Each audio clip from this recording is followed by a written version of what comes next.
প্রত্যেকের বাড়িতে? সবাই হাত তুলুন দেখি, কার কার বাড়িতে আছে? আজকে তো সবারই বাড়িতে, একদিক থেকে ঠিক করতে যাচ্ছি, একদিক থেকে আবার খারাপ হয়ে যাচ্ছে। খারাপ হচ্ছে আলাদা ব্যাপার, খারাপ হতেই পারে। হ্যাঁ, শৌচালয় মানে আমরা আমাদের মানে দাদুরা বা তার বাবারা কি হতো, মাঠে পায়খানা করতো।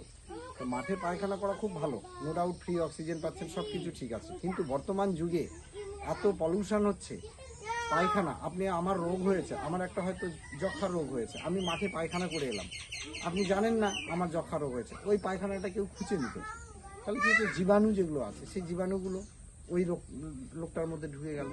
তাহলে আমাদের গভর্নমেন্ট এইসব চিন্তাভাবনা করার জন্য প্রচুর সংস্কার করছে। সে উদ্দেশ্য যে শৌচালয় করলে পরে কি হবে, আপনাদের রোগটা অনেক কমে যাবে।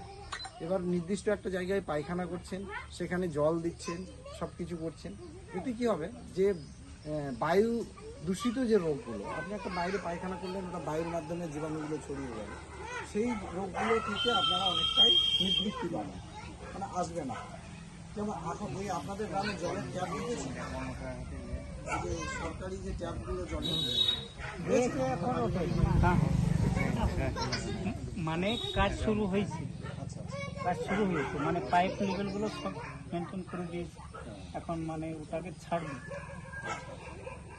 যাই হোক, চলে আসবে, এলে পরে সবাই আপনারা পেয়ে যাবেন যে জলের একটা কষ্ট, গরমের সময় প্রচণ্ড লেয়ার ফেল করে যায়, অনেকে দেখা যায় অনেক 2 কিলোমিটার 1 কিলোমিটার দূর থেকে গাড়ি এসে জল দেয়, তারপরে নিয়ে এসে